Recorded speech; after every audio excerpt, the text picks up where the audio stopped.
All right, bear with me a second, people. I'm just getting a little snack. So I'll be with you in just literally 2 minutes. So hold tight.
Okay, here we are.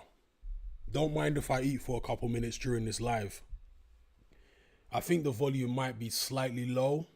Let me try turn it up here.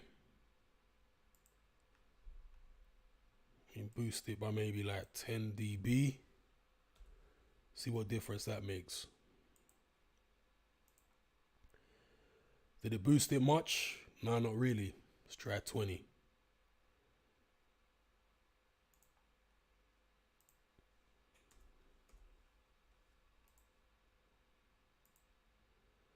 Well, either way, you guys can just turn up your devices that you're listening on. When I upload this as an MP3, then I'll compress it and you'll be able to hear it much louder anyway. Hopefully most of you can hear me well enough for me to be able to interact with you. So, let's get straight to it. Again, don't mind if I eat. It'll only take a couple minutes.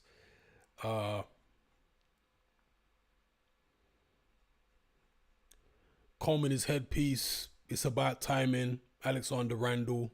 My voice is a bit hoarse. You know, a lot of people from my YouTube channel, they used to think that there were two different people on my YouTube channel because my voice would sound different from one video to my live stream. On my live, they say I always sound different. Well, I try to talk in a more professional way in a lot of my YouTube videos, whereas when I do my live streams, I'm just off the cuff. And also, they say that my voice sometimes sounds a bit gravelly on these lives, and that's because I tend to talk all day non-stop. I'm a talker. I'm somebody who talks a lot just in the general course of life. So imagine I'm talking all day at work. I'm talking to friends. I'm talking to my girlfriend. I'm talking to people all over the place. Then I'm doing an hour or 2 hours talking, making YouTube videos. And then after all that talking in the evening, I come on and do a live stream. My voice is pretty mashed up by then. It's pretty croaky. So no, Hatman is not two different people. He is only one guy, and it's me. Devin Sinclair says, yes, Hatman, you said yesterday you had a hectic day. What happened? Oh, it was just work. Nothing exciting, just a lot of work. How's Mask Life? Says, yeah, boy. Mask Life? I don't know nothing about no Mask Life. I do not comply. Leon Stonard, how you doing, sir? Over there in Eastbourne, right? Very nice seaside town. Yes, the overtrained. Danny S. We got Benjo. It's about time and says, let's talk a little bit about boxing before the deep stuff. Okay, throw some boxing questions. Throw some boxing topics at me. Let's talk about boxing.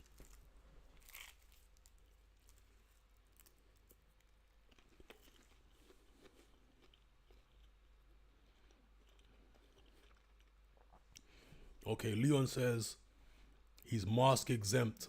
His sister has made them into a badge. Yeah, you can get them mask exempt stickers or whatever you want to call them that you can print out and put them in a lanyard or something. I'm thinking of doing that myself just in case. because a lot of people are saying they're not being challenged when they walk in without a mask, but some places they are challenging people.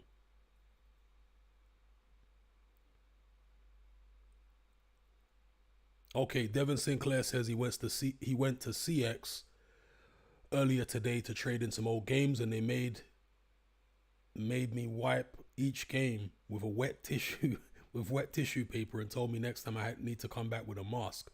And the guy serving wasn't wearing one. Wow. Craig, big up.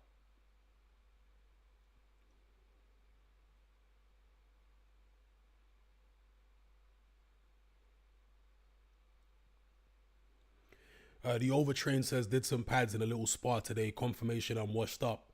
Well, not necessarily, because when you haven't sparred for a while, ring rust is real. Like, you get in there and the timing is just not there. You can't get into the rhythm of the spar when you haven't sparred for a long time, especially if it's years.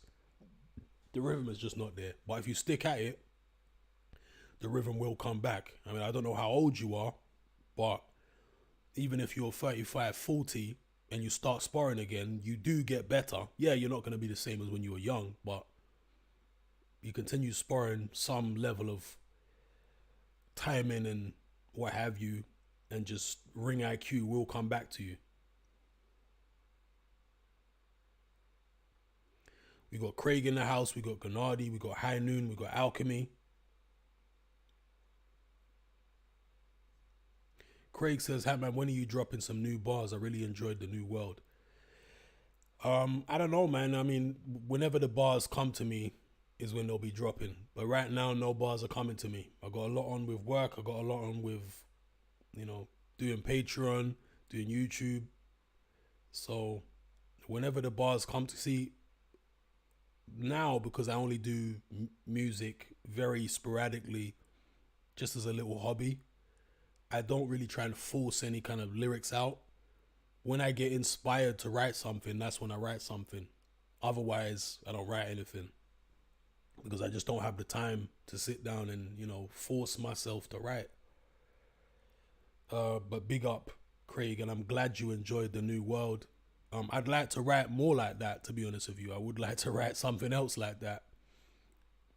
Maybe I just haven't heard the right beat, I've got a few beats myself, but there's nothing inspiring me to write anything, Like, when I heard that beat for New World, I was listening to it for like a few days, and I was like, okay, I'm catching a vibe off this beat. But yeah, maybe I just need to hear the right beat.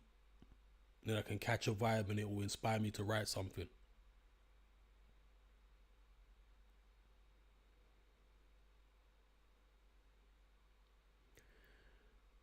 Yeah, Devin says, how does that work? Are workers immune or something? How come they don't need to wear masks? Indeed. None of it makes any sense, and we know why it doesn't make sense, because it's not about protecting people.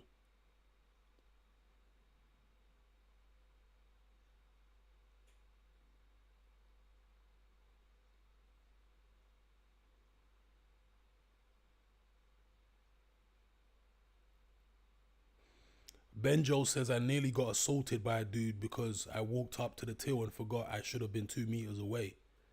Wow. Yeah, I haven't had any of that. And I've been deliberately disregarding social distancing.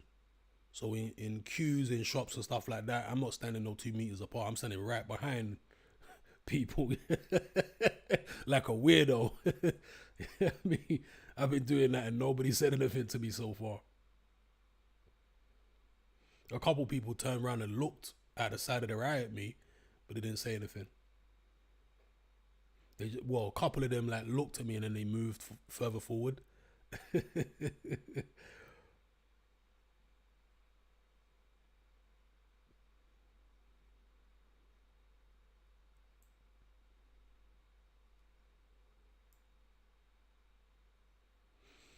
All right, in terms of what I'm eating paratha. Anybody know what paratha is? And if you're Asian, you're not allowed to answer. So anybody who's not Asian, tell me what paratha is.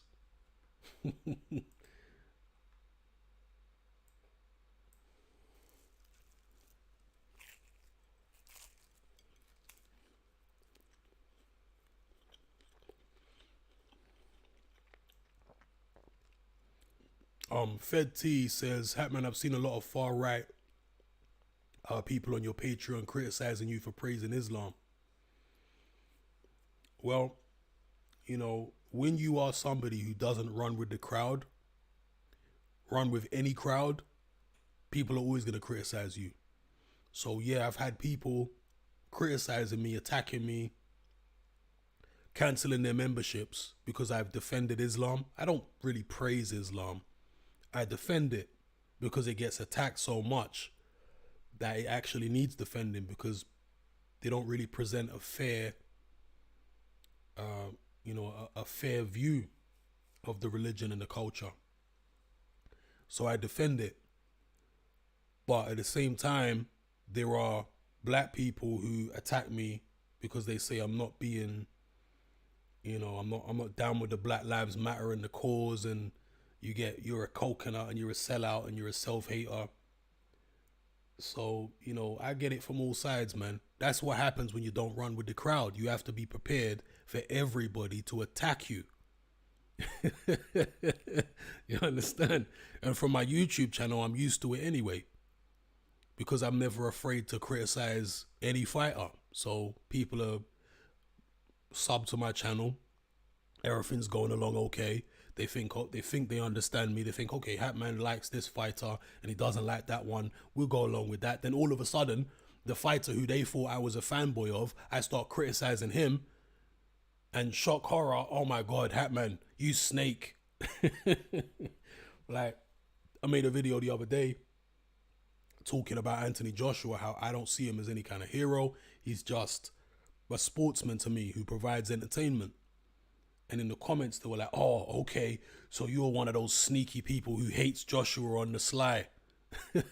You know them ones. So, yeah, I'm used to it, man. Whenever you take a position which is not within the mainstream, and I'm talking about, like, even in the black community, right? You have the mainstream black way of thinking.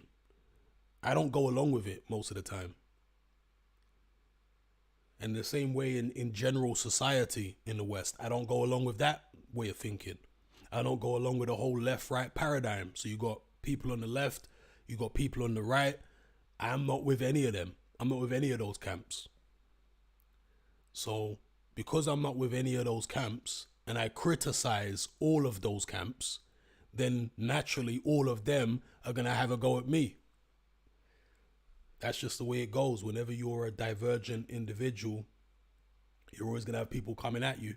You basically got no friends other than other people who are divergent. And those of us who are divergent, we are in a small minority, very small. Everybody else is running in these groups and whatever, these more mainstream groups.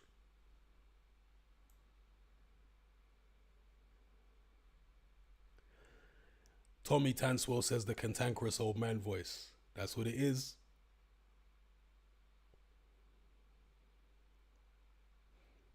The Overtrain says, Hatman, since you're eating, talk to us about your diet. I mainly eat seafood, then poultry, then least of all meat, mainly since most of the surface of the earth is covered by sea, plus it's deep. Well, fish has always been my favorite animal to eat. I eat fish. And I probably eat fish more than any other meat, but I do eat chicken as well and red meat. And the main reason I prefer to lean towards fish is because of the fact that as long as you're eating sea fish, it's not farmed. It isn't pumped full of hormones. Yeah, because when you're dealing with chicken and beef, unless you're buying the organic stuff, and it's difficult to get in the supermarket, isn't it? The organic shelf is very small. Some supermarkets don't have any organic meat at all. Whereas when you're eating fish, it's all organic. As long as it's sea fish. Salmon is sometimes a bit dodgy, but salmon is a fish that lives in the sea and fresh water. And mostly freshwater fish, you have to be careful because a lot of them are farmed and they feed them all kind of weird stuff. They're not that healthy. But sea fish like cod, like mackerel, like anything you would get from the Caribbean, snapper, tuna fish, this is all organic meat. It's all organic fish. So you can't go wrong. Now people talk about the sea being polluted here, there, and everywhere, but the air is polluted. So you're never going to get, and the soil is polluted, so you're never going to get something, or very rarely, that is totally without any kind of toxins. And really and truly, the oceans are so massive. I mean, you can't even imagine how large the oceans are. The volume of the ocean is way, way bigger than the amount of dry land on the earth.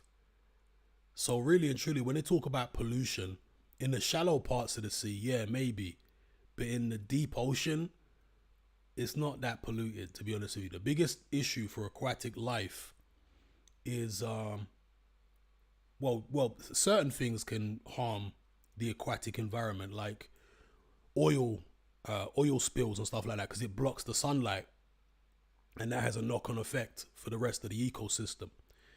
But other than that, the biggest problem in the aquatic, for the aquatic side of things is rubbish that gets thrown into the sea, because that can sometimes, interfere with wildlife. But even that is fairly minor. The biggest issue is just overfishing. That's the biggest issue. And I'm somebody that comes from a small island and a family of fishermen and stuff like that. So I know about fishing, and I know about the sea. I know about fish. Overfishing is the biggest problem. But yeah, anyway, I'm going off on a tangent. Main thing is, fish is my animal product of choice to eat. So I like to eat a lot of fish. I like sea bass. I think sea bass is the best fish you can catch on the British Isles is sea bass. I know they got sea bass in France and other parts of Europe, but just talking about the fish that are native to Britain, I'd say sea bass is the tastiest. I know there's mackerel and there's salmon and there's other stuff as well, but I like sea bass.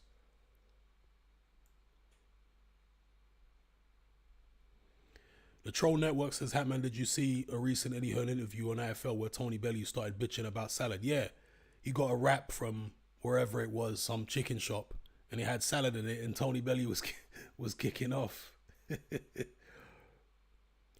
Danny says, I've seen a lot more people today without a mask, a big increase from the previous days.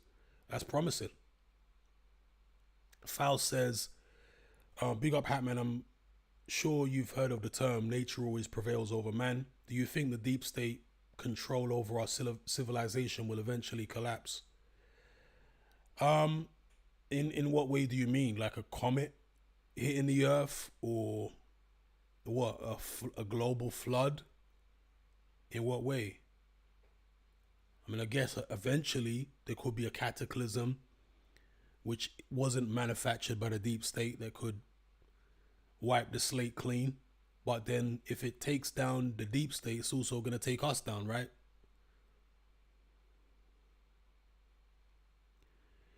Alexander says, in my local shops, I'm the only one without a mask.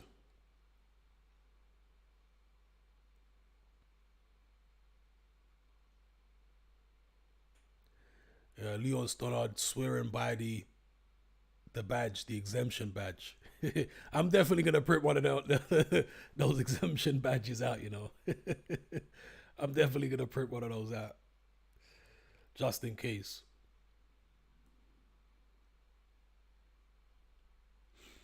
Joseph says, have you ever done the MBTI personality test? I have a good feeling that most of us divergent thinkers will have a similar result. No, I haven't. I guess I could just Google it, right? And do it on there.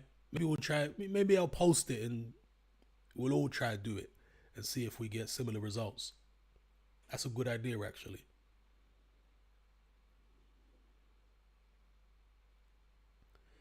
AAA says, do you remember Boxing Wasp? What do you think of that? Boxing Wasp, yeah, I vaguely remember Boxing Wasp. And he attacked, I think he made a video about me and he started attacking Wingy. I think Boxing Wasp was just one of those one of those other American channels that just pitched his voice up. I don't think he was a new YouTuber. I think it was like Blood Boxing or 78 or one of those guys. It wasn't necessarily one of those two, but it was one of those black American channels who just assumed a different identity and started going in on people. So, I mean, yeah. I don't really think much of him, to be honest. Okay, Fed T says, yeah, paratha. Okay, all right, some people who know about paratha in here. Tommy Tanswell as well. Yup, the Indian bread. See, I learned about paratha from an ex-girlfriend of mine from Uganda, because in Uganda there used to be a lot of Asian people. It was similar to Kenya back in the 70s, and yeah, more like the 60s, 70s. There were a lot of Indians in Uganda. It was like Kenya. But when Idi Amin came to power, he kicked all the Asians out, or most of them. But the time that the Asians were in Uganda, they obviously had an influence over the local cuisine. So Ugandans eat a lot of Asian food. Like if you go to a Ugandan party or barbecue, they'll cook things like samosas, they'll have parathas, chapatis, and and all this kind of stuff, which you wouldn't expect, right? When you go into an African barbecue and you're around an African family, they cook all these like Indian things, and they were the ones who showed me about paratha. I never knew about it before that.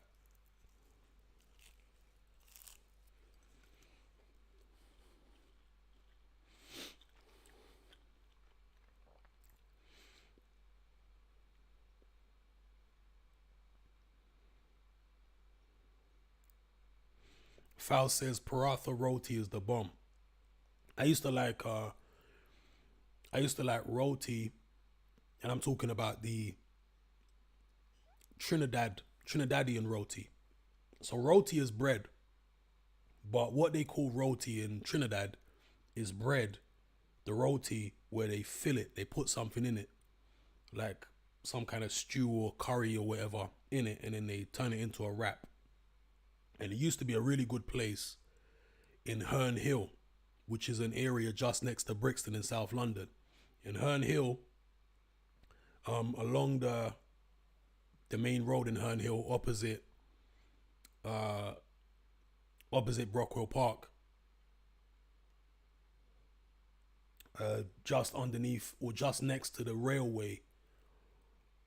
Some of you might know where I'm talking about. just just next to the railway, where the railway crosses over the road, where the number 3 bus goes.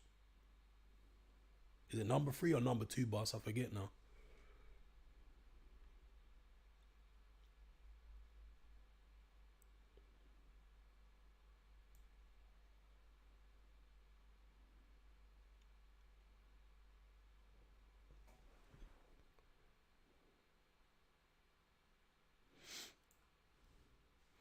Okay, we got G-Man in the house.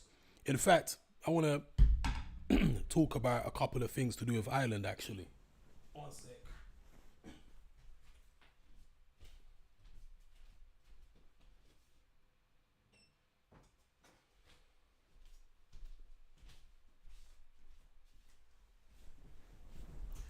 I was watching quite a few of James. Is it James English? Is that his name? With the podcast, Anything Goes. So I saw quite a few of his interviews over the past few weeks. One of them was with Johnny Mad Dog Adair. I'm sure most of you know who he is, right? If you're above a certain age, you would have heard of Johnny Mad Dog Adair. James English. Oh, somebody's already mentioned it. Okay. Have you seen Stephen French? Yeah, I tried to watch the Stephen French interview and I found it excruciating. Most people in the comments were slagging him off. And I can't blame them, to be honest with you, because I thought he was full of shit. That Stephen French guy said that he just suddenly remembered recently that when he was a little kid, Jimmy Savile tried to feel him up and he boxed Jimmy Savile in the face with a toy bus or something. And I was like, this guy's full of shit. That Stephen French guy, he's got to be full of all kind of shit. Honestly. I saw the Tony Bellew one. In fact, I posted on my YouTube community page the clip where Bellew's talking about the issues he had with Frank Warren. I actually posted that on there. And that was really interesting what he said, the kind of dirty tricks that Frank Warren was playing on him when Tony Bellew was trying to, break free of that contract.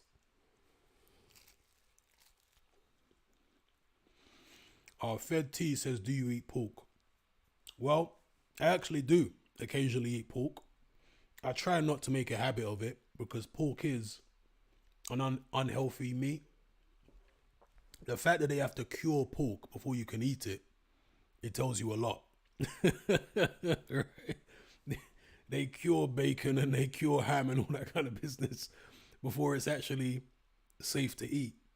So yeah, I do occasionally eat pork. Although I don't. I try not to eat it a lot. But pork is tasty. I sound like John Travolta in Pulp Fiction. You know where he's sitting down in the diner at the end of the movie with Samuel L. Jackson, and Samuel L. Jackson says, "I don't eat pork. I don't dine on swine and all that." And John Travolta's like, "Yeah, but pork tastes good." You know what I mean? Pork chops taste good. Bacon tastes good. And Samuel L. Jackson's like, "Yeah, but it's a filthy animal."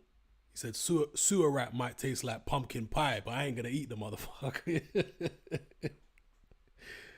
Yeah. So occasionally I do,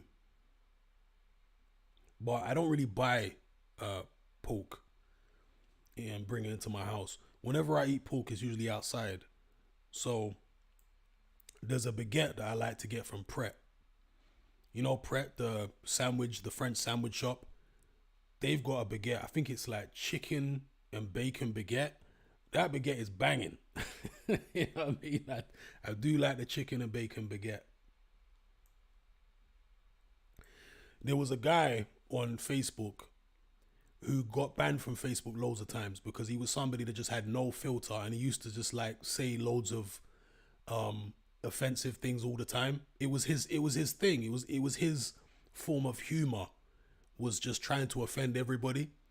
So he would say racist things about black people, racist things about white people, racist things about bloody everybody, but he'd always make jokes of it, you know. And he was actually an Asian guy. He was an Asian. I think his background was Hindu or Sikh or whatever. And you know, because I knew the guy wasn't serious and he was just a bit of a wrong un. I didn't find it that offensive. I actually found a lot of the stuff he said funny, but he was somebody that just had no filter. He would take the piss out of anything and anyone, any group, disabled people, like, as I say, every race. He just had no filter. So those of those of you who have a bit of a naughty sense of humor like that, and you laugh at stuff that you really shouldn't laugh at, you probably would have appreciated him. But and again, no offense when I say this, but he used to refer to Muslims and Jews as pork dodgers. I used to crack me up. Pork dodgers. Oh gosh. And to be honest, like, Muslims and Jews have probably got it right about pork. I'm not gonna lie. It's probably a meat that will fuck you up. But I always find it funny. Pork dodgers.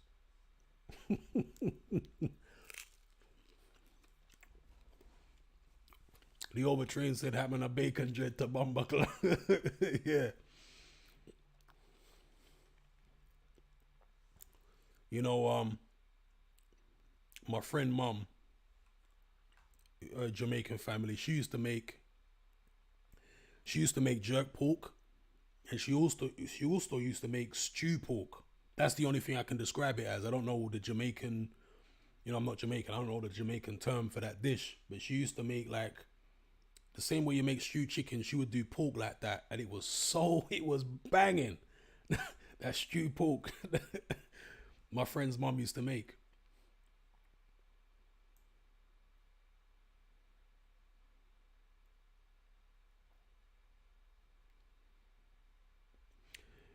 MXLDR says nobody rates Stephen French. Yeah, I mean, Stephen French, I don't know, man. He comes across like he's just begging it a bit. I think he's an old school gangster who's now no longer respected on the street, and so therefore he's looking for respect elsewhere and struggling to get it. Big up Adrian. MXLDR says, I'm seriously concerned for Roy Jones Jr. against Tyson. Mike seems to get more mentally unstable the older he gets, and I can see him doing Roy damage. Hopefully I'm wrong. I've got the same concerns, to be honest with you, because I'm telling you, even a solid jab from Mike Tyson and Roy Jones is out like a light. So I'm concerned. You know, Mike is an animal. G-Man says, "Hey man, I started my own podcast. I hope I can inspire some other people on the cusp like you did. To me, even though I was already a divergent thinker, I needed to listen to other like-minded thinkers." Big up G-Man. Give us a link, bro, to your podcast. I'd definitely like to listen. If it's on YouTube, that is. AB says, "What do you think about diversity in the workplace? After Black Lives Matter, it's become a big focus at my work. Why do you think there aren't more ethnic minorities in senior positions?" Because it's the same reason that you don't have, or a similar reason, in a lot of cases, to why you don't have a lot of women in certain jobs or a lot of men in certain jobs. Some communities tend to go into particular industries more so than others. That's just how it is. Yeah. Why don't we have more Asian rappers? Because there's not that many Asian people that actually want to rap. Right? It is what it is. You know? Is there a certain degree of prejudice as to why we don't see minorities or black people in certain industries? Yes. But as I've said before, the real solution to that is to start your own equivalent. So when you have black people complaining that we don't win enough Oscars and all this kind of business, I'm like, well, why do you even care? You know, make your own Oscars. You understand what I'm saying? Start investing in Nollywood in Nigeria and focus black American actors into Nollywood or black British actors into Nollywood. Start empowering African film industries. And then you won't have to worry about, oh, we didn't win an award from bloody the Oscars. You understand what I'm saying? I'm more trying to put an emphasis on doing for self, because there's always going to be, among the majority of people of all races, there's always going to be a certain level of racial bias. It's always going to exist. You're never going to get rid of it. So I'm not telling people to not try to, you know, push to get more minorities in certain corporate jobs. Why I'm telling you is it might be better, it might be energy and time better spent building up your own thing rather than trying to go to somebody else's thing and, you know, with your hands out saying, please give me a position within your company. It's better if people get together, whatever ethnic group they are, and build your own thing. Then you don't have to worry about discrimination. You understand? I think your time and energy is better spent doing that than going to, you know, these corporations or whatever, who may or may not be prejudiced against you. I mean, one thing I know is that in the Western world, the higher you go up in society, the more prejudice it becomes. And I'm not just talking about racially prejudice, but it becomes prejudice in terms of class. It becomes prejudice in terms of gender. It becomes prejudice in terms of, you know, political beliefs and all that kind of business. So the further you go up, the thinner the air is. You know, there's not many people who are allowed up there of any race, truth be told, right? But at the end of the day, Britain and America and, you know, Europe, they have all these corporations, and these corporations are controlled by the people who are the majority, which is white people. So I don't see it being this horrible scandal that the corporate world is mainly white. Well, it would be. They were created by white people, you know. I mean, it's just not. I think black people really, we need to concentrate on creating African corporations, and, you know, even in Black America, they look at Black Americans now as a nation. Well, if you're a nation, create your own corporations. There's plenty of rich black American people around. You know.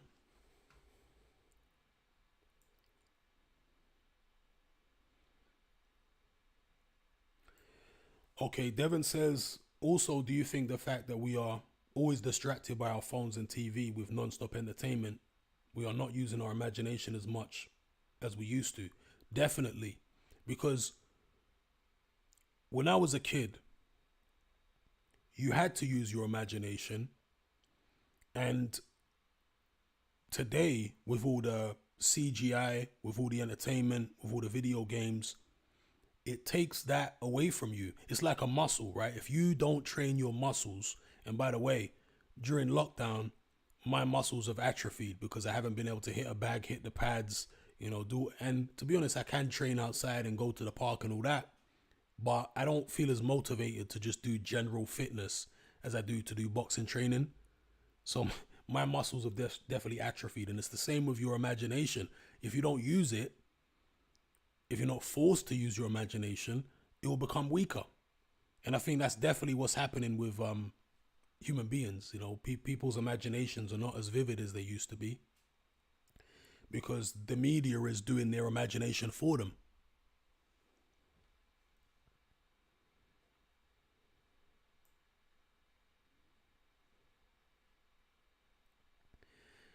Big up Adrian. If I haven't already bigged him up, I'm pretty sure I did. Says Parafa is no joke. Used to work with a lot of African-born Indians and they used to bring me food. I do love Indian food. Can't go wrong with Indian food.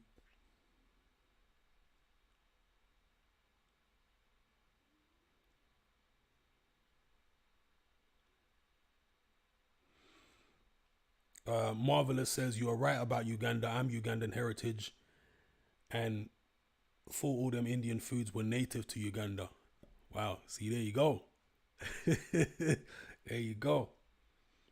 Ugandans do love some Indian food. The Troll Network says, Hatman, how many subscribers will you need to reach to do a face reveal? I will never do a face reveal.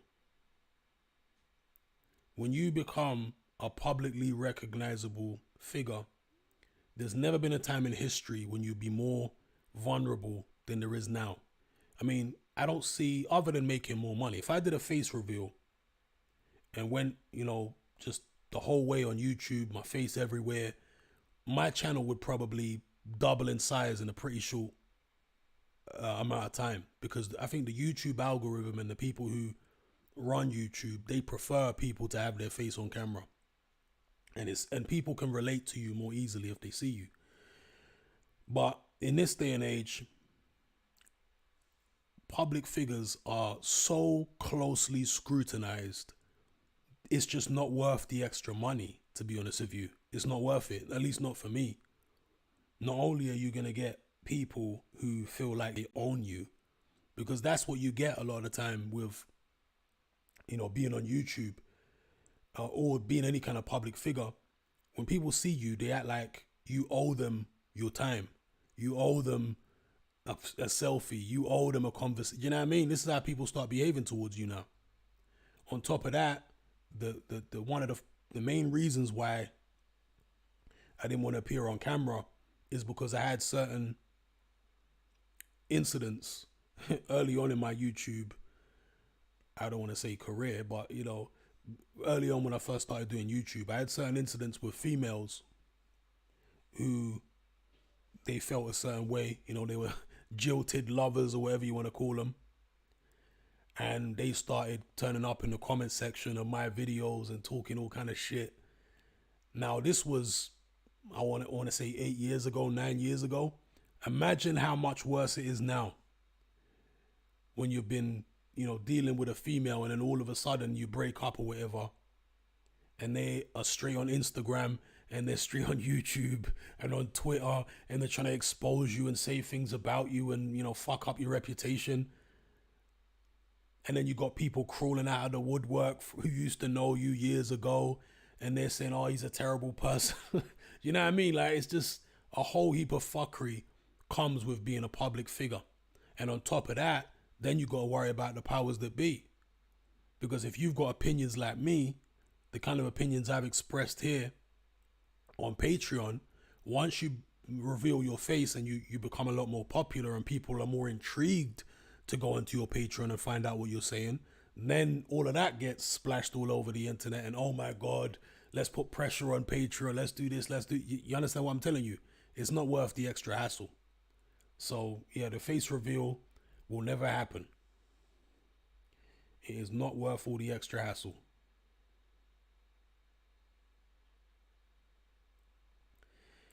The Overtrain says, this is a 2-message question. I slightly favor Fury versus AJ since I'm not confident AJ will approach it properly. I feel like if he lets his shots go, he can win quite easily. I thought he should have done the same against Vlad too, but he kept boxing a bit too much. Whenever he put it on Vlad, he was done. What's your opinion? I think that AJ was very inexperienced when he fought Vlad.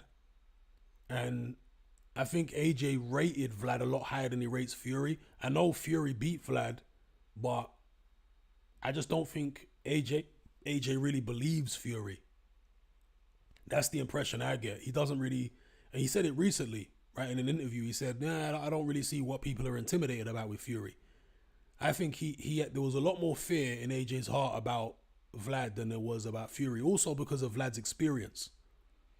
Whereas Fury's not that there's not a massive experience gap between AJ and Fury as professionals. Yeah, and even in the amateurs, yeah, Fury was boxing for longer and all that, but AJ competed at a higher level in the amateurs. So I think that is, and they're around the same age. So I think AJ doesn't look at Fury as, you know, as such a daunting task as the way he looked at Vlad.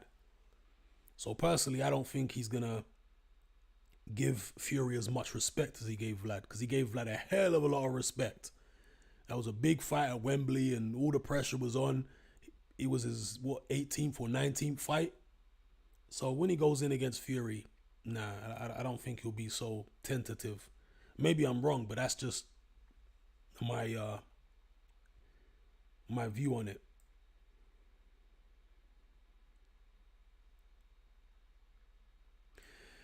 Ethan says, Hatman, can you do an episode in the serial killer series about Michael Audrey Myers? I need to get back on the serial killer series. You know, I keep forgetting to restart it. I need to restart it. I actually enjoy doing it, to be honest, even though it takes a bit of research. I enjoy researching and finding out about these people. Actually, that's what I wanted to talk about as well. When it comes to the James English podcast, I was recently watching his episode with Johnny Mad Dog Adair. And that's a name I always used to hear of during the Troubles in Ireland, because he was a loyalist, right? Mad Dog Adair. And eventually he got run out of Ireland by his own people. And I'm not sure why. I always heard that he was a drug dealer as well, Johnny Adair. That he wasn't just a loyalist and a paramilitary, but he was also a drug dealer. And when he moved to the UK, because he got run out of Ireland, he moved to the UK. There were some attempts on his life when he was in the UK. I swear he was living in Bolton for a while, and he got shot at or something like that happened in Bolton. And it's like, these people who are involved in the Troubles, it's as if they're everywhere. You know what I mean? Like the Republicans against the Loyalists, because he turned up in Bolton, and like in pretty short order, he was already having hits on it, you know, attempts on his life, even though he was hundreds of miles away from Ireland.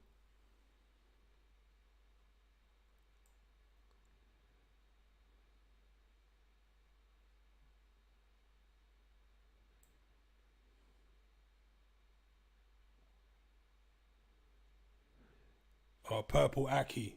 Yeah, Purple Aki. I mean, that's a real wrong, isn't it? Purple Aki. Jesus. Purple Aki's a real fucked up guy. Oh my God. Whenever I hear them Purple Aki stories, I'm always just thinking about punching Purple Aki in the face.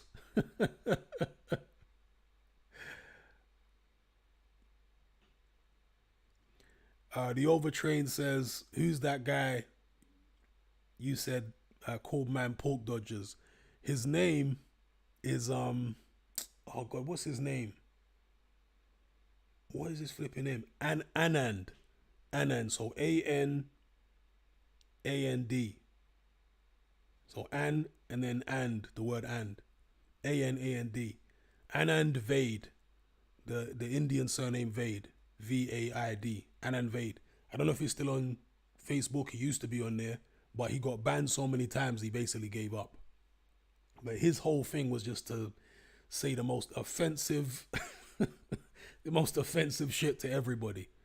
No hose barred, no no nothing. It was hilarious. You see, I don't mind that when I know that somebody's not malicious.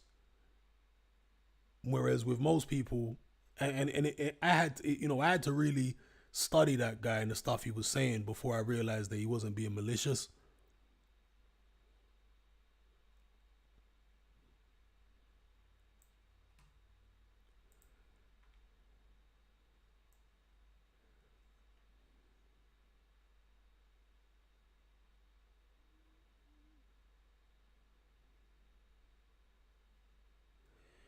Triple A says, I don't know if it's true, but I heard that pigs will eat their own feces and have incest. I mean, they probably will. Aren't dogs incestuous as well? Not that we eat dogs. I mean, I know they eat them in China and stuff like that, but you know. The Troll Network says, "Hey man, could you make a series about retail security? I want more stories about Muhammad and the Indian who was a virgin and the man who you had a time wasting competition with."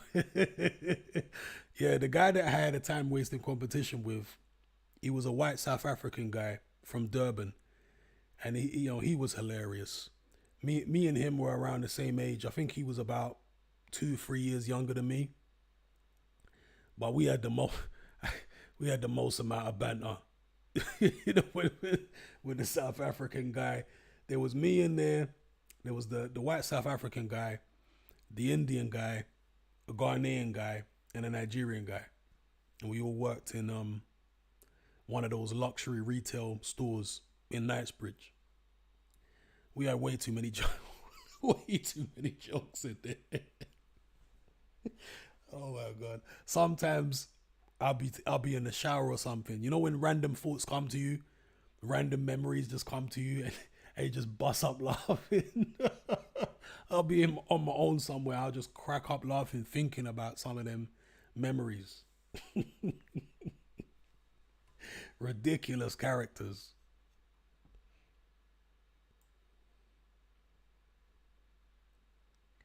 And also there was a Brazilian guy. I think I already mentioned this in Confessions of a Nightclub Bouncer when I talked about the retail security. But the Brazilian guy, the stripper, he was like in his 40s. His face was all mangled, but his body was still hench because he was a stripper. Oh man, weird characters out there, man. Some weird ass characters.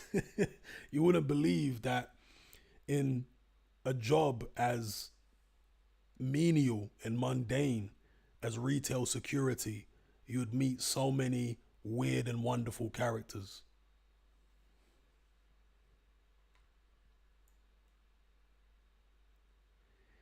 But one of the things I learned from doing retail security is that Pakistanis, like the freshies, the ones who come from Pakistan when they're adults, they have got to be the worst chain smokers in the world. Like, I mean, freshy, that's what we call people who are fresh off the boat. Freshy Asians are like, Jesus, they're like Cancer Man from the X Files. How much they smoke. It's unbelievable. Because I was a security manager in one of those places, and the Asians, they would, they were always, or mostly, they were always on time. I'm talking about the freshy Asians. They were always on time. They were reliable workers for the most part, but they wanted to take cigarette breaks all the damn time. They were just the worst chain smokers. It was unbelievable. All of them had like teeth that were stained from smoking. That's how much they smoked.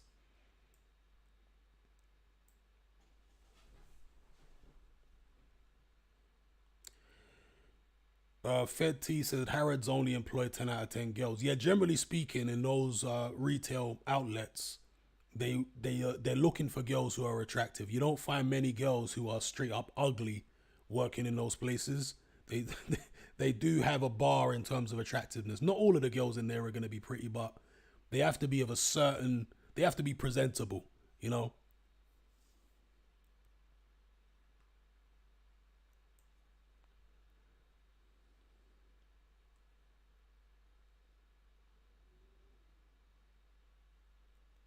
Adrian Remedy says, please remind me about the podcast about Nazi Germany and the occult. What is it called and where can I watch it? There is a young, well, I don't know how young she is actually, but there's a lady with a YouTube channel called The Paranormal Scholar. Yeah, The Paranormal Scholar. And last I checked, she still has a Facebook page. And on her Facebook page, that's where she posted this episode where she was talking about the Nazis and the occult. And it's very well researched. It's got lots of, clips in there, and it's all very well edited, very, very professional. But she had to post it on her Facebook because YouTube demonetized it and banned it in loads of different territories, and it was just fucking her channel up by having it, on there. So she had to take it off her channel and just leave it up on Facebook. So yeah, check out The Paranormal Scholar on Facebook. You should be able to find it fairly easily if her page is still up, because she got a lot of subscribers on YouTube. Fed T says, was he worse than Tyan Booth, that Hindu guy? Yeah, yeah. Oh, he was like Tyan Booth on flipping steroids. This guy was way up. But yeah, actually, it's a good comparison that you say. Tyan Booth has got no filter and he talks a certain way. This guy was even beyond that. He was beyond Tyan Booth. Pork dodgers, He said a lot, but obviously that's tame compared to some. I don't even want to repeat some of the stuff that he said because he was so deep. Like one of them, in fact, let me repeat this one, and it was very fucked. Please don't get offended, all right? But sometimes there's all kind of terrible stuff that gets posted, but when it's said in a particular way, you can't help but laugh. No, in fact, I'm not gonna say it. Oh, no, no. It's too fucked up. I can't say it. You'll have to just go look the guy up yourself on Facebook, because I'm not even gonna repeat some of the things that he said. No. AAA says, what are the updates on Wingy Boxing? I know he left YouTube because of Tyan Booth, but I thought he would be back by now. Well, Wingy is a very emotional guy. Me and Wingy fell out a few times because Wingy, as I say, Wingy's very emotional, and yeah, we stopped talking a few times. We never had like any public feuds, but behind the scenes, like, yeah, he's a very emotional guy, and he actually closed, or he left his YouTube channel several times. So the time when he did it with Tyan Booth, that was just the latest in a string of incidents where he decided to leave YouTube. So he's a very emotional guy.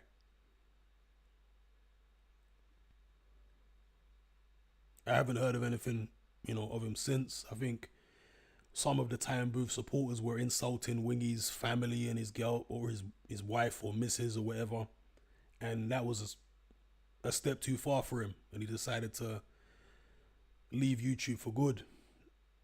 And I'm not even having a go at him for it, fair enough. It's not nice when people are insulting your family and insulting you and all that kind of stuff. I get it. I completely get it. But whereby other people are not so affected by those things, he's one of those people who takes a lot of that to heart. All the trolls and idiots on the internet, he takes it to heart.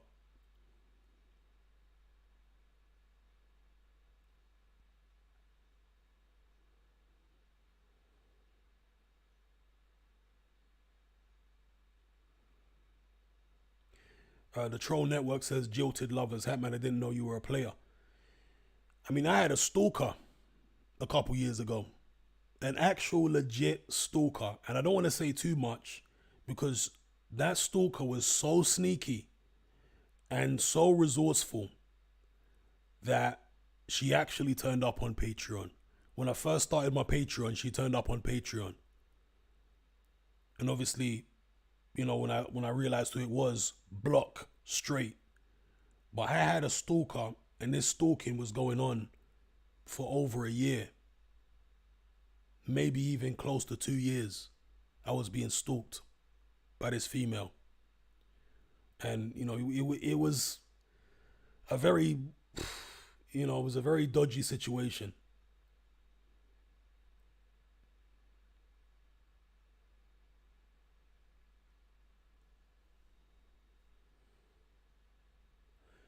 Danny S says Facebook group for Patreon only members.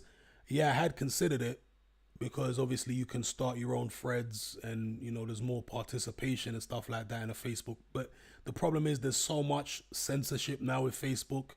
If you even post certain links, they're gonna remove the articles, remove the posts, put bans on the group, close down the group. So I just thought, you know what, it's not even a viable platform anymore, Facebook. But there are other alternatives out there, which I'm looking into.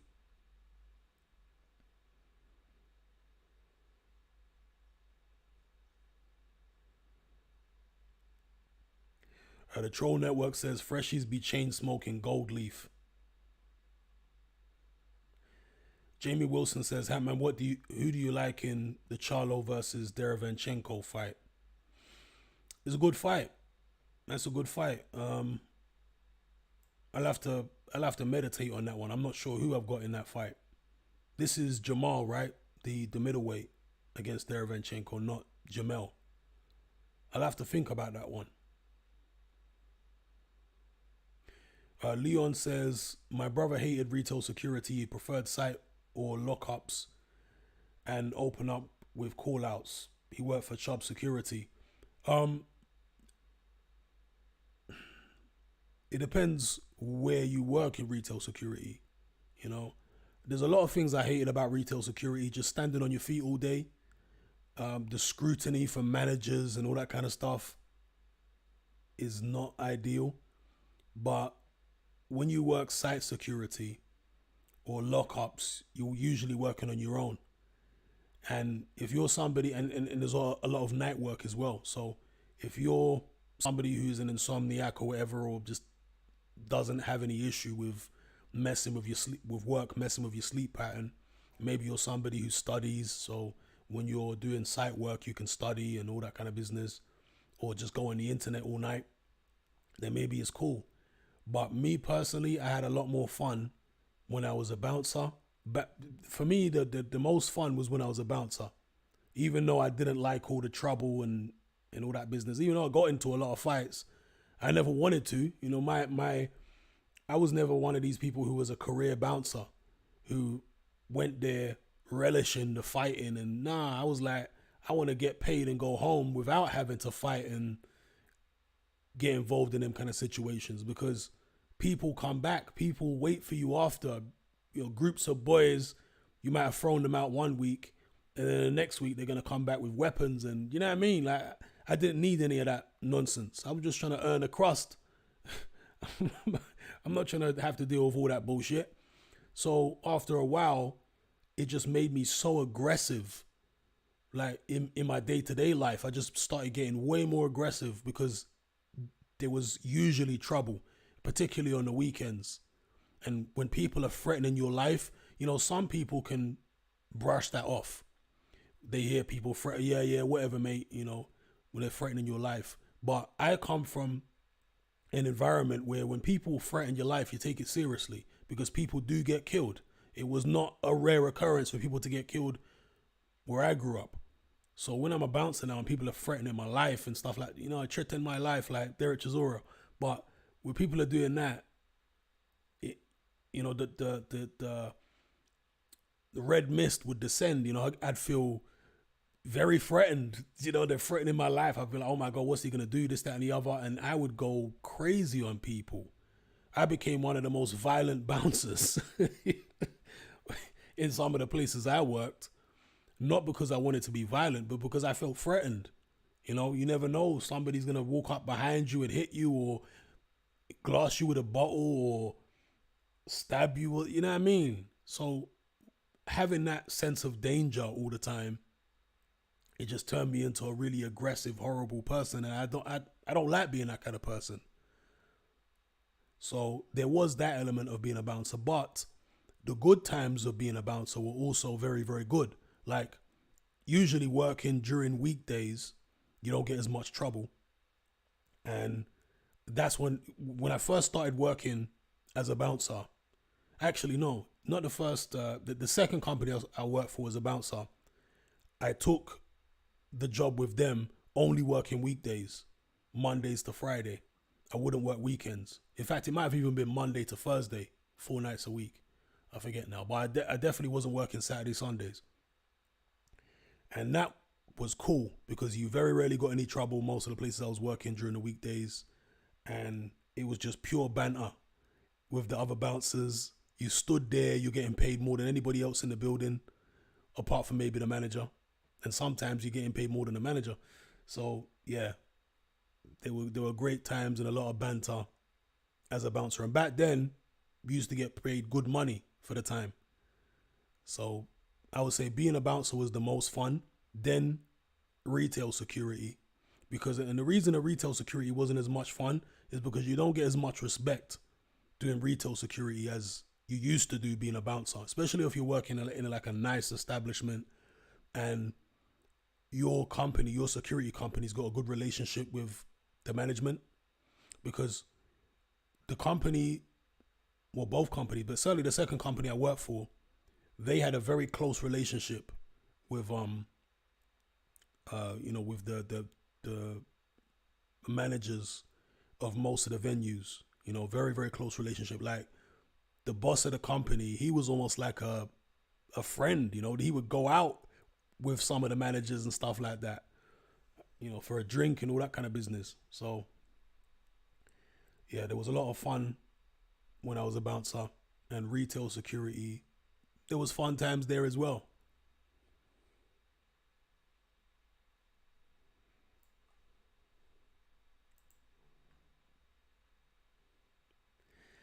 Okay, yeah, Adrian knows Anan. See, Adrian knows. Because see, Adrian was one of my crew on Facebook. He knows. Anan Vade is all types of wrong. That guy is all types of wrong. So if you want to hear wrongness, then go look up Anand Vade. Go go find that Hindu guy, whatever he is all kinds of wrong. Uh Fed T says, did you fall out with Blood Boxing in '78? I never fell out with them, no. But I was never really friends with them, you know? So they started coming at me in some of their videos and all Blood Boxing in '78, but I wasn't watching their videos anymore anyway. So I didn't really give a shit. You know, people talk rubbish about my channel. It's water off a duck's back. I don't give a damn what these other people are saying. I concentrate on my channel and what I'm doing in the sport of boxing. I'm not interested in all of these little jokers. And the same for this, what's this guy called? UCTV. People keep telling me this guy is saying this and that about you in his videos. I couldn't care less, bro. You know how many people have tried to come at me in YouTube videos, and it's basically because they want attention and they want subscribers. They want me to mention them because then people from my channel are going to go over there to see what they're saying. You know, energy flows where attention goes, or attention goes where energy flows. So I'm not trying to give them exactly what they want, which is attention. So there's been dozens and dozens of channels over the years that have mentioned my name, hoping to boost their YouTube profile, and I never give them what they want. so people can keep on coming and calling my name in their YouTube videos, trying to get views. I'll never do a response.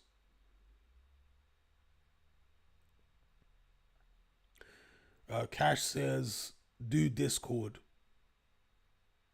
A Reddit group could also be an alternative. I've actually now signed up for Discord, so I'm going to give that a test run very soon, because I have signed now up to a Discord account. I just need to see how it actually works. Danny S says, Hatman, would you enforce masks on your customers if you still worked in retail to keep your job? That's quite a hypothetical. Well, it's a difficult question because the world was a different place back then. So what is happening right now would have been unthinkable back then because the agenda hadn't moved on to this level. So, I don't know what I would have been willing to tolerate had it happened back then, you know.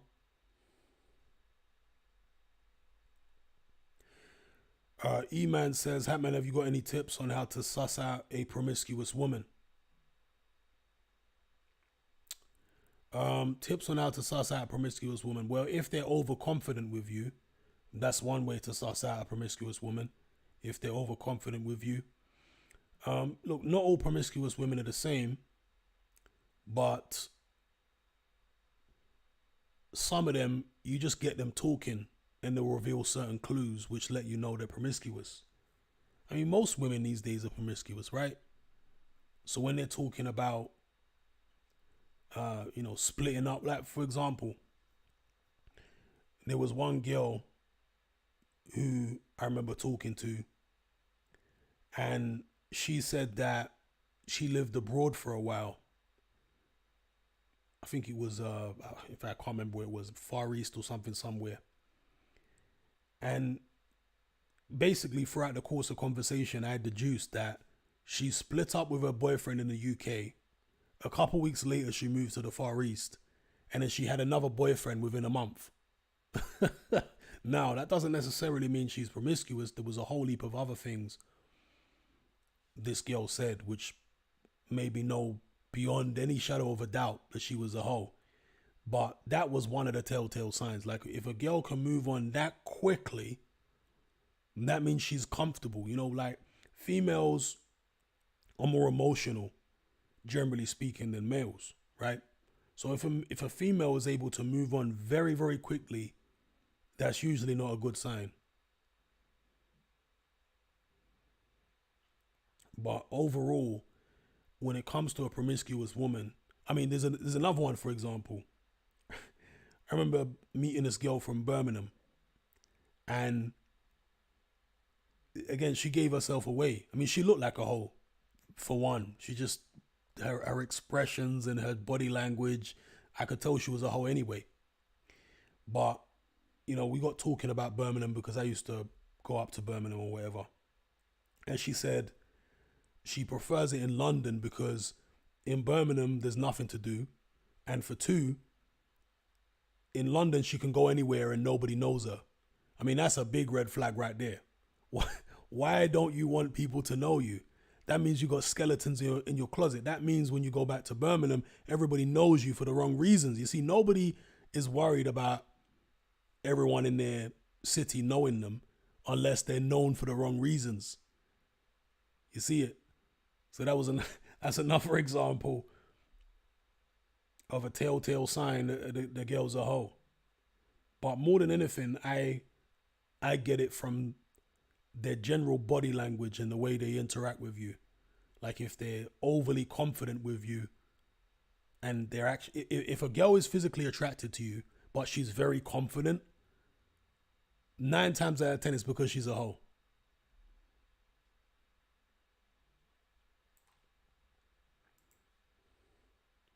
I mean, sex on the first date, that goes without saying. But I'm talking about before you even get to the sex.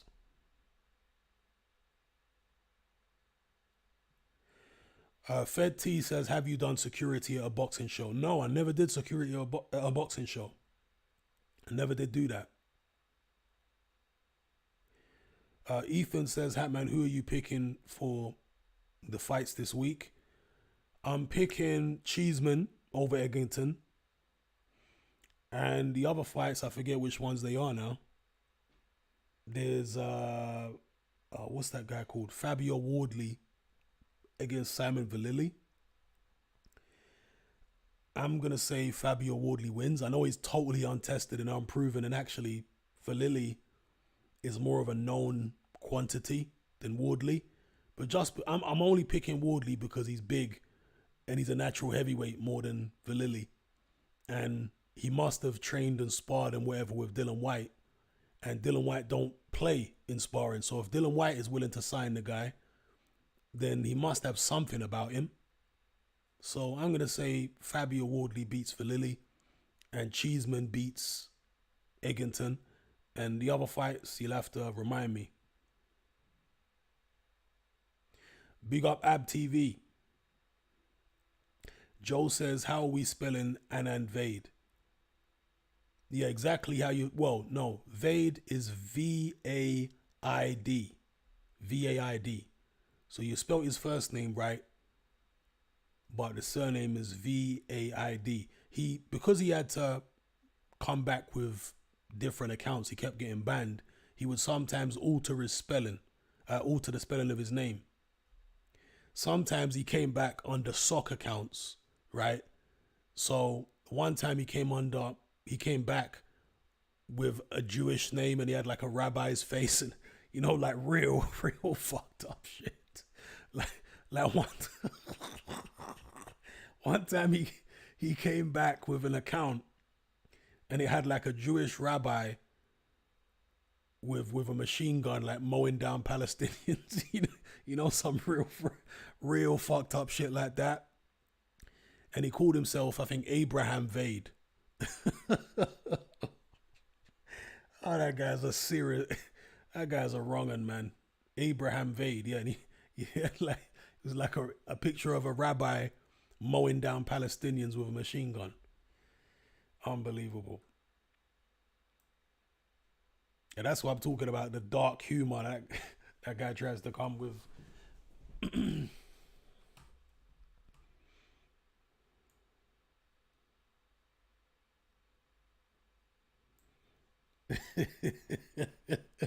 The overtrain says this man sounds. Yeah, I'm not surprised you can't find him because he got banned so many times. Like the stuff he used to say was crazy.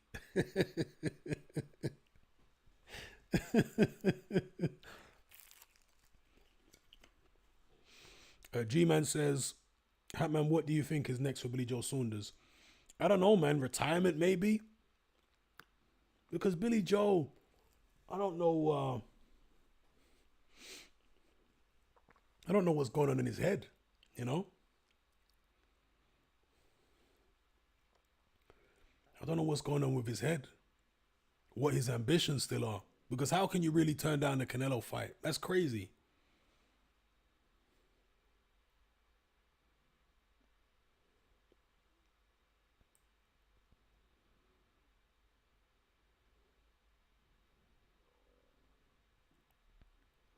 The overtrained said, why did you stop working as a doorman and also working the door as an experience I think all men should go through, but I'd never let my kids do it.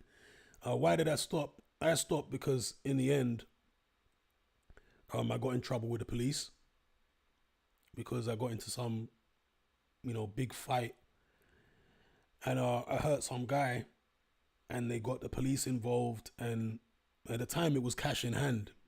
So you're basically self-employed, right? And you go work cash in hand at the place. But it was around the time when they were starting to try and phase out cash in hand door work. When, this was not long after they brought the SIA system in and all that. And so the head bouncer at the place I was working, he didn't know even my surname. All he knew was my first name. And I think he did he would have been able to find out my surname from my SIA badge number. I'm not even sure if he had my badge number, it's a long time ago, I can't remember, but he didn't have my details, and that was like a selling point for getting a job there. Oh, we don't take details of our doorman and this, that, and the other. But as soon as the police got involved in that incident, because it was quite a big fight, and, one guy got hurt quite bad, they tried to throw me under the bus. because I was a relatively new doorman there.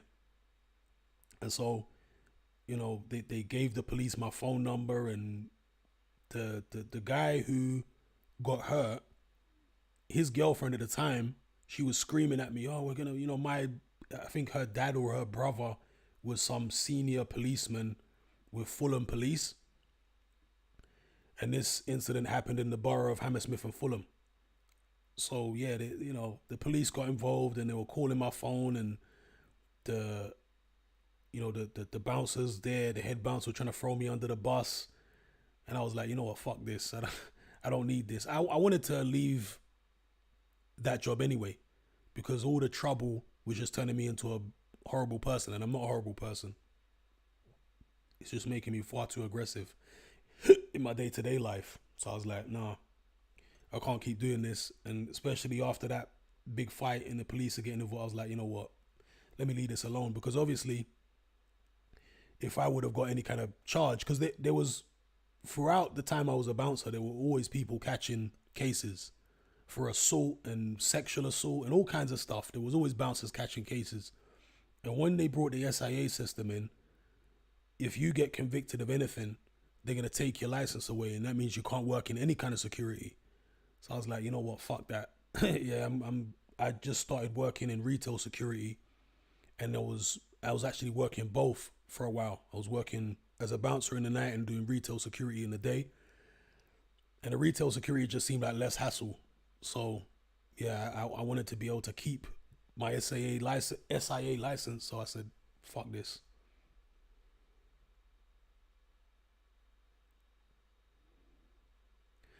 E-Man says, well, go on for these girls you're coming into contact with. Well, you know what? The funny thing is, whenever I've told girls about having a stalker, and I've had a couple stalkers, but whenever I tell a girl, oh, I can't tell you, what I do for a living, or whenever I kind of trying to withhold information from them when I first meet them and I'm starting to get to know them, I give the explanation sometimes that I've had stalkers in the past, so I have to be careful. And that actually, they find that intriguing, because they think, wow, why have you got a stalker? And they always say to me, wow, what did you do to her that turned her into a stalker? And they obviously think that you must be wicked in the bedroom, innit? Or else how could that girl be so whipped that she's stalking you for damn near 2 years? So even if you guys don't have stalkers, next time you're talking to a girl, you're trying to chat her up, tell her that you've had stalkers in the past.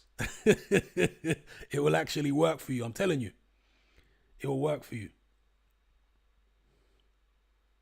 They think, wow, this guy must be wicked in the bedroom if he's got a girl whipped like that she's stalking him for all 2 years and turning into a bunny boiler. Black Dynamite says, I found an Invade 4 on Twitter. I reckon it might be him. he said, I see a post where he said, I put the ham in Muhammad. I put the ham in Muhammad. Yeah, that's him. That's him.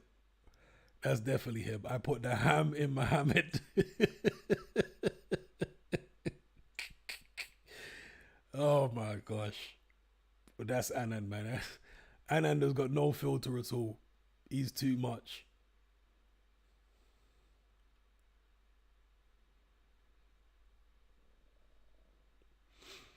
Danny says Hatman was the stalker from online or someone you knew in person. Now, the stalker was someone I knew in person. It was someone I knew in person who then found out that I've got, a YouTube channel and all that. And that's why they started stalking me on the YouTube channel. It got way too deep, bro.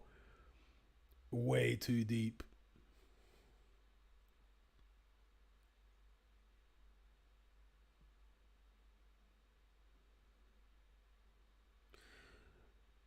A horn key says, did you ever see Of Mics and Men?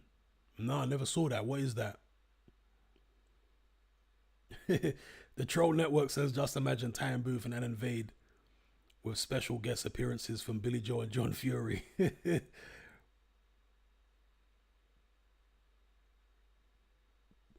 Danny says, Hatman, did you re-upload them 12 million viewed videos on your second channel? And was that the point when you realized, wow, YouTube can become a career path? Did I re-upload the 12 million viewed videos? I'm not sure which videos they are. I mean, I realized that YouTube is like a viable income not until I started my second channel, really. Because from the first channel, I didn't make no money. I might have made £50 or something for my first channel. But my new channel, that's when I realized, wow, actually, you can make a bit of money from this.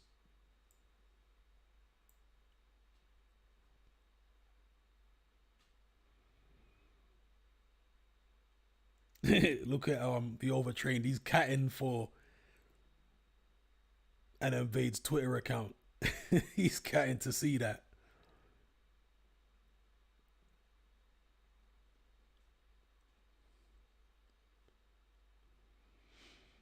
Ab TV got mad stalkers. And stalkers are no joke, man. Especially in this day and age. Some of these girls are crazy. They are crazy. And they will try and drag you down into the dirt. They will accuse you of stuff you never did. They'll try and, provoke you into doing something crazy. You gotta be very careful. When girls are obsessive like that and stalkerish, you gotta be very careful. Very, very careful. You see, this is why there are certain celebrities now who actually film all their sexual encounters. They always have a hidden camera to film their sexual encounters just in case one of these crazy bitches try to turn around and scream rape. You gotta be so careful. And it's those kind of girls who are gonna do it. The stalkerish ones. The ones who are a bit, screw loose in their head. You gotta be real careful with girls like that.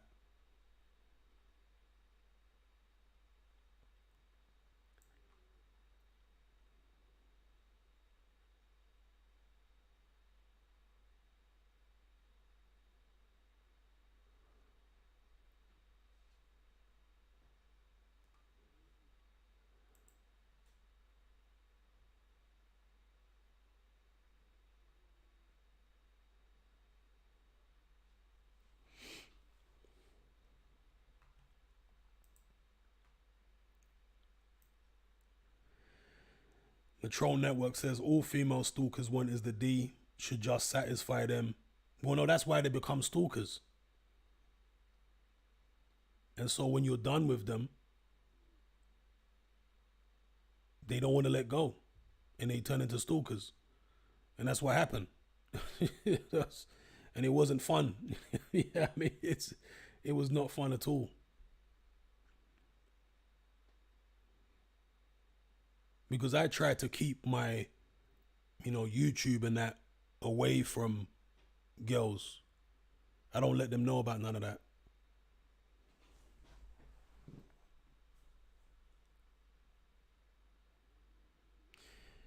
Danny S says, okay, the 70 brutal knockouts. Now, I never made a penny from that. The 70 brutal knockouts video is monetized, but it's monetized by the television networks that own the rights to those clips. I never made a penny from any of the 70 brutal knockout videos. That's when people were just doing YouTube for the love. When you just upload videos for the love of it. I wasn't making no money. I didn't even know you could make money from YouTube in the early days. I had already made hundreds and hundreds of videos, and I never even knew you could make money.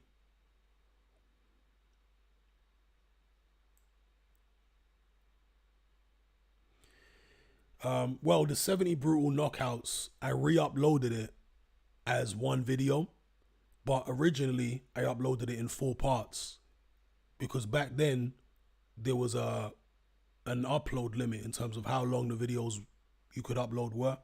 So I uploaded it in 4 parts originally. And that must have been back in 2011, 2010. I re-uploaded it as one video several years later for no particular reason, to be honest, just for the convenience of people to be able to watch it as one video rather than 4 videos. There was no other reason that I re-uploaded it as one video. But originally, the first I uploaded 70 brutal knockouts in 4 parts.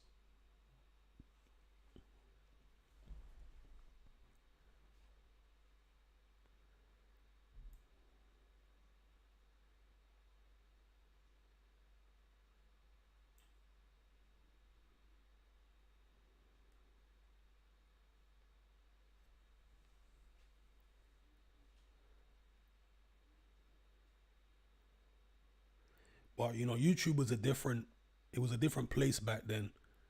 It was like the Wild West, anything goes. And yeah, most people did YouTube for the love. Most people just did it for the love. It was because YouTube was the first platform that where people had the opportunity to just express themselves like it was TV, you know? So just having the liberty to be able to do that was enough to make people want to make videos, you know? That was the whole appeal.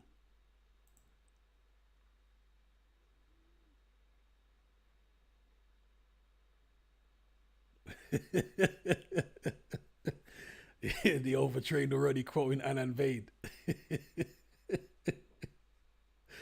Oh God, he posted one meme which always made. I'm not even gonna repeat what the meme is, but this meme, man, it was so wrong.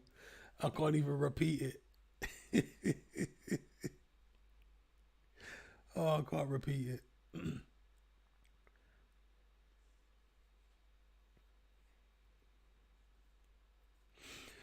MXLDR says, what do you think of Vernon Coleman? He's generated a decent sized following. It's a good sign. Well, Vernon Coleman is a former NHS GP, and he also had columns in various mainstream media newspapers for a long time. And I think he's been on the radio a few times as well over the years. He's a very old man now. He must be in his, 70s or 80s or whatever. So somebody like him speaking out against all this BS is very, very helpful because of the stature that he has, you know, because of the fact he has been an NHS doctor for whenever, however long it was it 10 years, 20 years he was an NHS GP. So when somebody like that speaks out, it's harder for them to discredit. I know they try to discredit him and they say, oh, he hasn't been a GP for decades and blah, blah, blah. Yeah, but why was he brought back by the mainstream media for decades after that to give his medical opinion and all? I mean, come on. They discredit people when it goes against their narrative. It's like the woman who put out that documentary called Plandemic. She was a research scientist for decades. She was somebody with a very, very, you know, prestigious background. But all of a sudden, when she goes against this COVID narrative, now she doesn't know what she's talking about. Now she's crazy. Now she's discredited. What, overnight? Why wasn't she discredited decades and decades before? All this time she's been a research scientist. How come only now she's discredited? It makes you laugh, these people.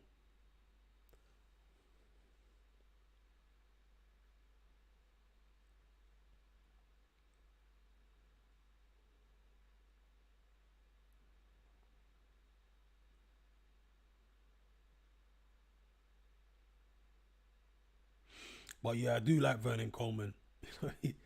He's very sarcastic, and you can tell that he has pure contempt for the normies, Vernon Coleman. Cash says, was this Anand Vade a weightlifter? Yes, he was. He's from West London. I think he's from like Hayes or Southall or somewhere around there.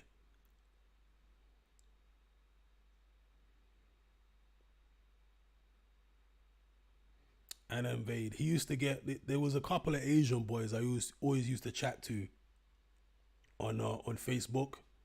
Young Asian boys. They were like in their early 20s, and they always used to get into huge like arguments with Anand because Anand was always saying crazy things about Asian people. And Anand's Asian himself, obviously, right? But he would say crazy things about Asian people.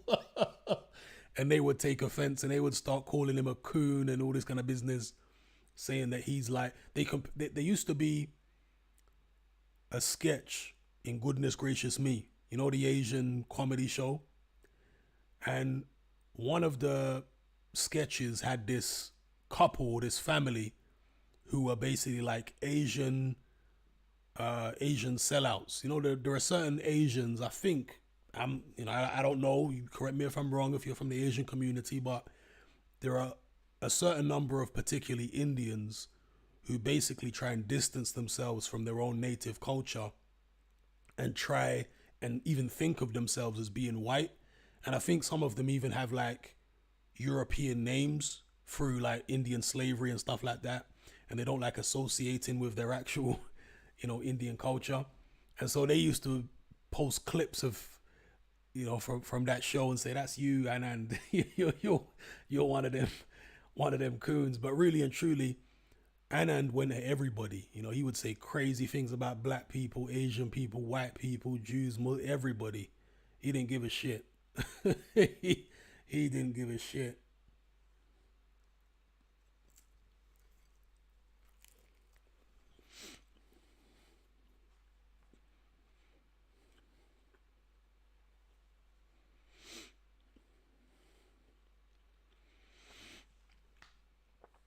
Fed T says Dave Caldwell's an Indian like that. Well, I think Dave Caldwell's an Anglo-Indian, isn't he? Like he's mixed. As far as I know, Dave Caldwell's actually mixed. Like he's got a white parent, and I know he was born in India. He was born in Calcutta. If you go to his BoxRec page, Dave Caldwell, you'll see that he was born in Calcutta, India. So I know he's born there, but I believe he's got a white parent. But I think he comes from a mixed family, like those Anglo-Indian families. Because obviously during the British Empire, there were a lot of English people who went to live, who set up shop in India. And some of them like interbred with the locals, and they created almost like a new caste of people, Anglo-Indians. There were quite a lot of, like in older generations, English people that were born in India. Like Cliff Richard, wasn't he born in India? I swear Cliff Richard was born in India. And even Esther Ranson, I think she might have been born in India as well. So from that generation, there was a lot of like them going over there and, mixing with Indians and stuff like that.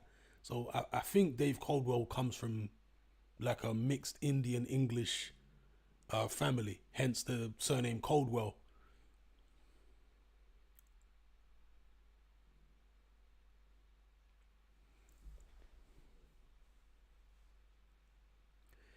The Overtrain says David Hay is also Anglo-Indian, just that he was adopted by Levi Roots as a child.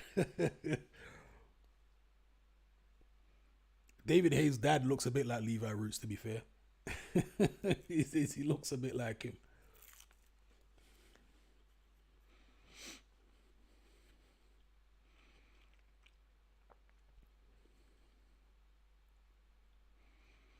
Adrian says Cliff Richard and Esther Ranson, two wrong-uns in it together.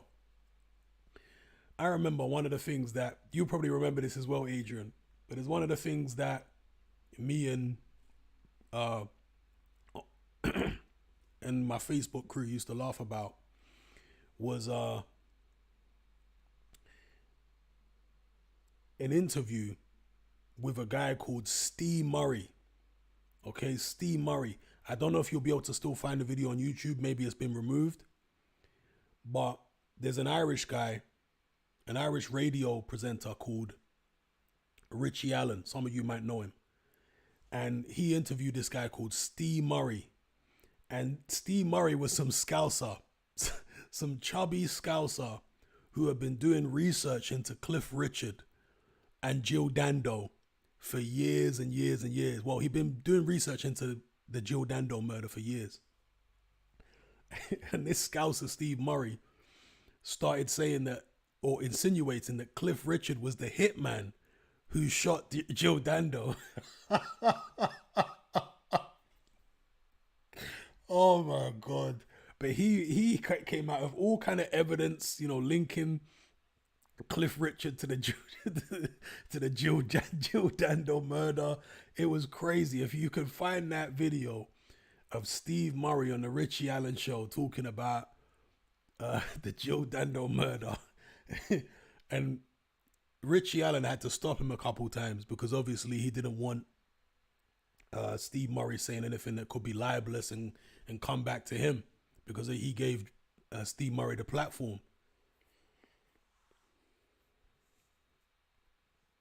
But I'm telling you, man, that episode was jokes. That interview was crazy.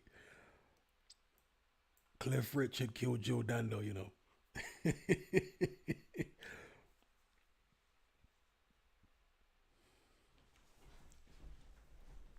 Well, Cliff Richard did know Jill Dando. And Jill Dando, growing up, she had a crush on Cliff Richard. So these are the things that he reveals, and they show pictures and stuff like that. At least in the original video, they showed pictures of Cliff Richard with Jill Dando. And apparently, Cliff Richard is the one who introduced Jill Dando to her husband. So this Steve Murray tries to bring Jill Dando's husband in on the conspiracy. But ultimately, he kind of insinuates that Cliff Richard was the gunman. Oh my gosh.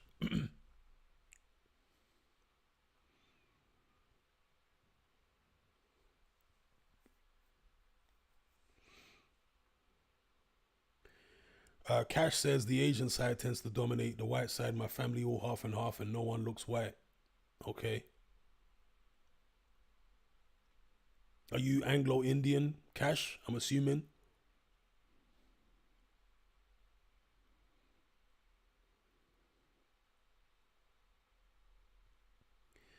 I mean, there are some Indian people who look straight up white, like Freddie Mercury. Freddie Mercury, I didn't even know Freddie Mercury was Indian. I think probably a lot of people don't know he's Indian, didn't know he was Indian. But Freddie Mercury is just a straight up Indian guy. He was born in Zanzibar because there's a lot of Indians that live there. That's an island off the coast of East Africa. His parents are like Zoroastrians or something. And yeah, he's Freddie Mercury's Indian. He doesn't. Neither of his parents are English. Both his parents are Indian.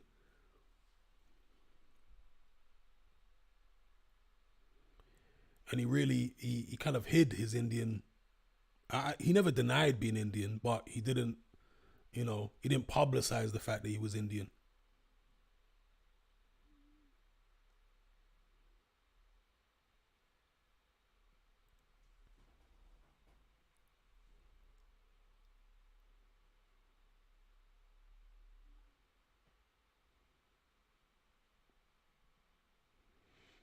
The overtrained loves the Cliff Richard conspiracy. I love that Cliff Richard conspiracy because it's so outlandish. You know, certain conspiracies are just fun. You see, this is. I split conspiracies into two categories.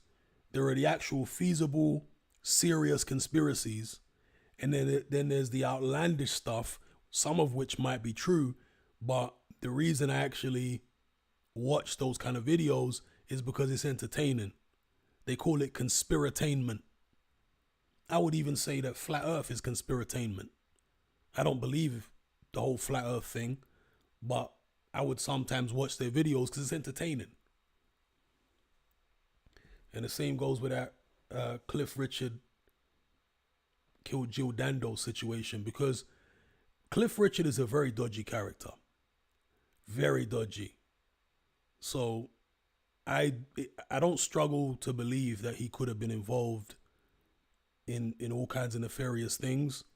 But do I really believe that Cliff Richard was knocking on Jill Dando's door with a, you know, with a semi-automatic in his hand and popping her a couple times and legging it down the street? Like, he wouldn't exactly be conspicuous, would he? I mean, he's only one of the most famous people in the UK at the time.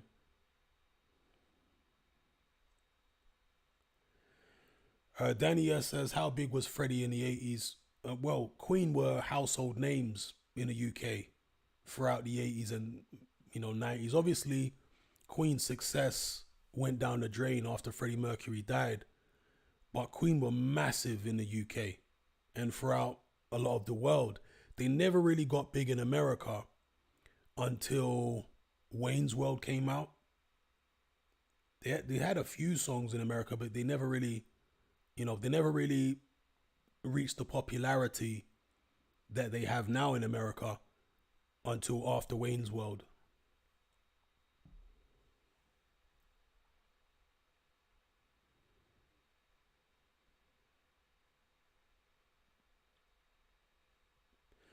Ab says, if the government tried forcing you to vaccinate, what would you do?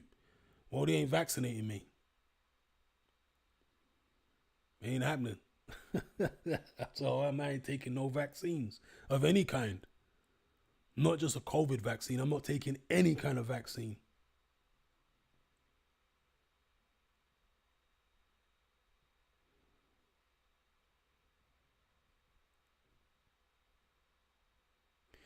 The Troll Network says, Hatman, did you get the police involved in your stalker trouble? No, I didn't get the police involved, but I was contemplating. I'm not gonna lie, I was contemplating at one stage because it was getting a bit deep. It was getting a bit deep. When you've got an obsessed person who's after you, you know, I was contemplating it, but thankfully it started dying down, and I didn't have to go that route.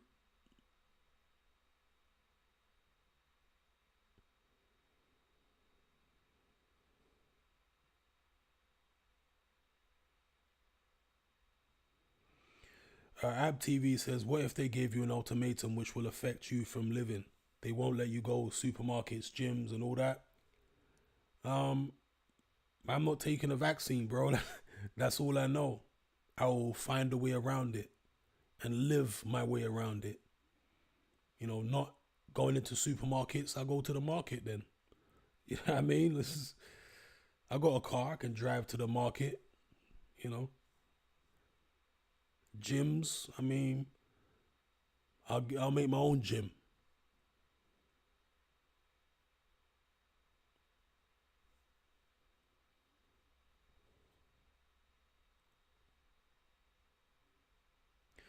The last vaccine I had was when I was what, 13 or something, 12 or 13 in secondary school. That's the last time I had a vaccine.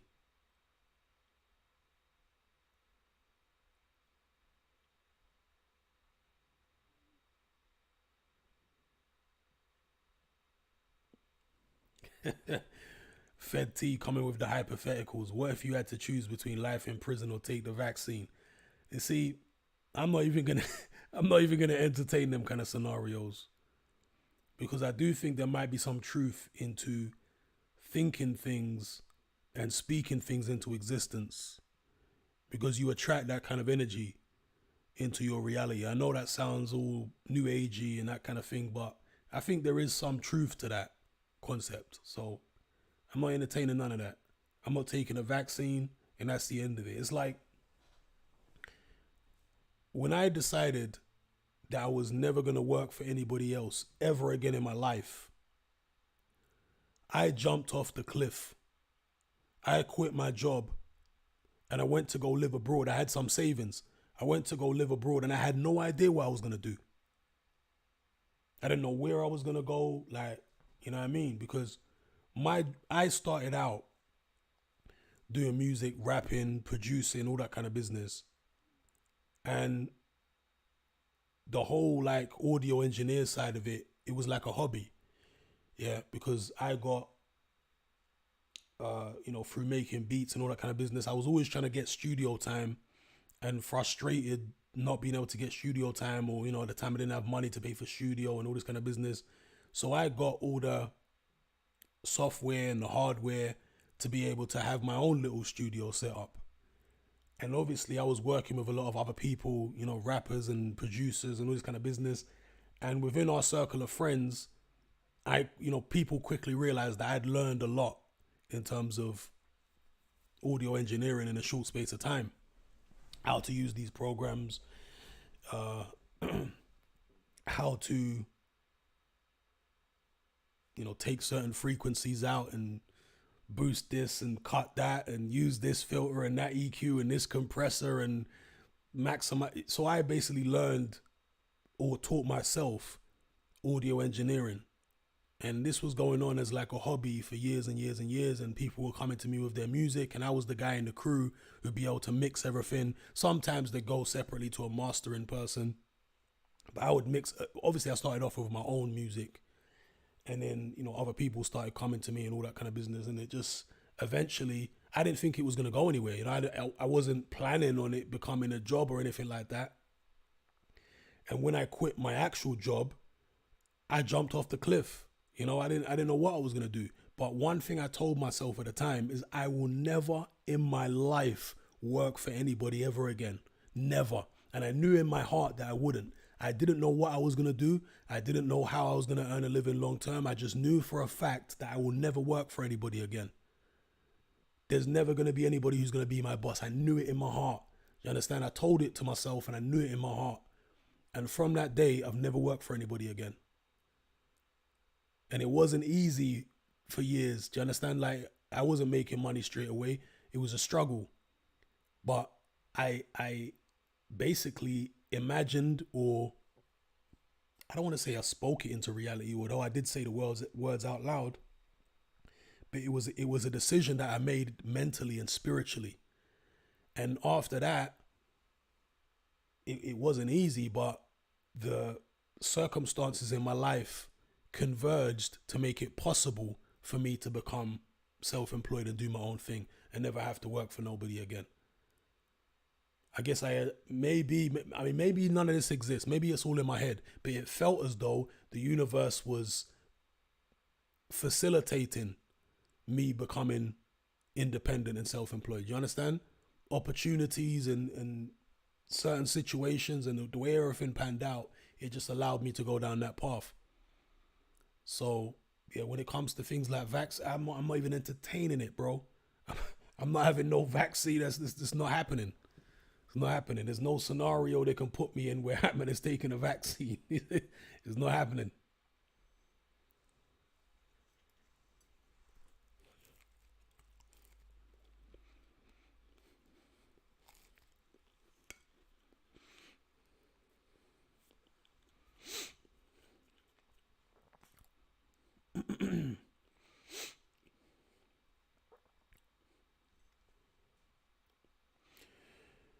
All right, peeps, I'm going to call this one a day. But thank you guys for being with me once again. Just going to read one last comment here. A Horn Key says, would you take it if Cliff pointed his 9mm at you?